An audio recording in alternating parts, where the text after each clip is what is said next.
Hello, welcome, नमस्ते, स्वागत है आप सभी लोगों का आपके अपने यूट्यूब चैनल नारायण कॉर्नर में। मैं नारायण आपका स्वागत करता हूं और आशा करता हूं कि आप सभी लोग स्वस्थ और सुरक्षित होंगे। पिछली वीडियो में मैं आपके लिए जानकारी लेके आया था कि हम एक बेसिक एलिजिबिलिटी कैसे निकालते हैं। आज की जो वीडियो मैं उसी में अगला भाग लेके आया हूँ कि एक सैलरीड के केस में एक सैलरीड को, एक वेतनभोगी को, एक नॉर्मल सैलरीड पर्सन को अगर अपनी एलिजिबिलिटी निकालनी हो तो कुछ एक एग्जाम्पल मैं लेके आया हूँ कि किस तरीके से हम निकालेंगे उसकी एलिजिबिलिटी लोन की। सैलरीड के केस में हम लोग बेसिकली ग्रॉस सैलरी और नेट सैलरी पे हम लोग कंफ्यूज हो जाते हैं, तो आप लोग यहाँ पे जो नेट सैलरी जो आपके अकाउंट में आ रही है उसी को कंसीडर कीजिएगा, ग्रॉस सैलरी को नहीं। अब जो नेट सैलरी है हम उसको मंथली मान लेते हैं और आगे चल के देखते हैं कि उसमें एलिजिबिलिटी कैसे निकलेगी, कुछ एक दो तीन उदाहरणों के साथ। तो चलते हैं अपनी स्लाइड की तरफ। वीडियो पसंद आए तो एक बार लाइक जरूर कर दीजिएगा, शेयर कर दीजिएगा, चैनल पर बने रहने के लिए उसे सब्सक्राइब कर दीजिए तो मुझे अच्छा लगेगा।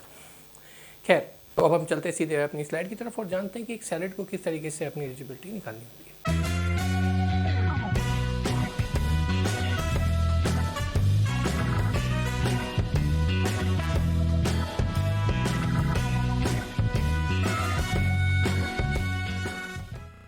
जी, तो जैसे कि हम स्लाइड पे आ चुके हैं और अब देखते हैं कि हम एक एग्जांपल के तौर पे कि एक सैलरीड को किस तरीके से अपने लोन की एलिजिबिलिटी निकालनी होती है और वो किस तरीके से निकालता है।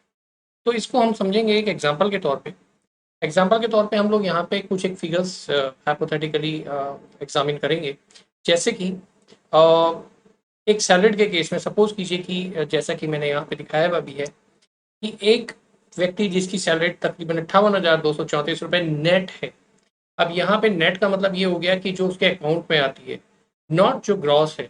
नेट कौन सी सैलरी होती है जिसमें आपका टैक्स, आपका पीएफ वगैरह सब जितने भी रिटायरल्स हैं या जो भी डिडक्शंस हैं वो कटने के बाद आपके अकाउंट में आपके आ रही है, that is called the net salary. तो हम यहाँ नेट सैलरी पे बात करेंगे। इसके अलावा यहाँ पे उसकी पर्सनल लोन की नीड भी हम जान लेते हैं। हम यहाँ पे पर्सनल लोन का एक एग्जाम्पल लेके चलते हैं कि अगर किसी को पर्सनल लोन लेना हो सैलरीड को, तो वैसे तो आप होम लोन भी ले सकते हैं, इसमें लोन अगेंस्ट प्रॉपर्टी भी ले सकते हैं, लेकिन उसमें एक छोटा सा डिफरेंस रहेगा सिर्फ टेनियर का और रेट ऑफ इंटरेस्ट का, जो इस फॉर्मूले में मैं आपको आगे समझाऊंगा। तो अभी इन्हीं दो प्रिजम्पशंस पे हम लोग काम करते हैं कि किसी व्यक्ति को 5 लाख रुपए का पर्सनल लोन चाहिए और उसकी सैलरी 58,234 रुपए है नेट, जो कि अकाउंट में आ रही है। तो इसकी एलिजिबिलिटी हम कैसे निकालेंगे? फॉर्मूला क्या कहता है? फॉर्मूला ये कहता है कि जो 58,234 रुपए की हमने सैलरी ली है, हम उसका स्ट्रेट अवे 65% ले लेंगे। जैसा कि मैंने पिछली वीडियो में भी आपको बताया था कि जो भी मंथली सैलरी आ रही है या जो भी मंथली इनकम आती है, एलिजिबल इनकम आती है, उसका 65% फॉयर ले लेते हैं, राइट। अब फॉयर यानी कि फिक्स ऑब्लिगेशन इनकम रेशो, यानी कि जो आपका एक फिक्स रेशो होता है जो आप कंजप्शन करेंगे। भाई आप कमा रहे हैं, आप अपना खाने पे, अपने पहनने पे, अपने डेली नीड्स के खर्चे भी करेंगे, वो फॉयर होता है। यानी कि वो फॉयर आप कितना परसेंट अपने पे रखेंगे, तो यहाँ पे 35% मैंने फॉयर रखा और 65% मैंने आपका फिक्स ऑब्लिगेशन इनकम रेशो, यानी कि फिक्स्ड ऑब्लिगेशन है, ये आप ऑब्लिगेशन के तौर पे जो आपकी देनदारी है उसमें यूज कर सकते हैं। यहाँ पे मैंने 65% ले लिया। 65% का मतलब हो गया कि अब मैं ऑब्लिगेशन यहाँ पे मेरा कोई नहीं है। ऑब्लिगेशन मीन्स कि मेरा यहाँ पे कोई भी लोन नहीं चल रहा। ऑब्लिगेशन यानी कि मेरी कोई देनदारी नहीं है किसी भी बैंक से, किसी भी इंस्टीट्यूशन से मेरा कोई लोन नहीं चल रहा।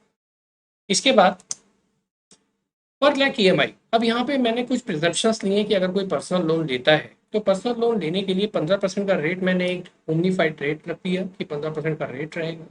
टेनियर 60 महीने यानी 5 साल से ज़्यादा का टेनियर मैंने नहीं रखा है। कुछ एक जगह होता है पर्सनल लोन में ज़्यादा टेनियर मिल जाए, मैं एक बीच का एक ओमनीफाइड एक गोल्डन पॉइंट लेके चलता हूँ। तो 5 साल के लिए मैंने यहाँ पे पर्सनल लोन का टेनियर रख दिया।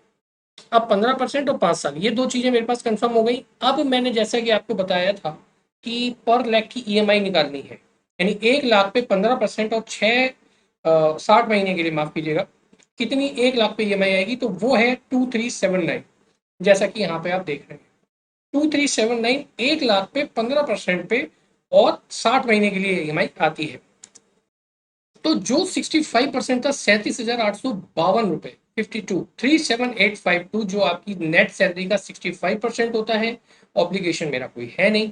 अब मैं ये जो 2379 आया पर लैख, मैं उसको उससे डिवाइड कर देता हूँ, यानी कि भाग कर देता हूँ। यानी कि 37,852 रुपए को मैं अगर भाग कर देता हूँ, डिवाइड कर देता हूँ 2379 से, तो मेरी लोन की एलिजिबिलिटी आ जाती है 15% पे 5 साल के लिए 15.91।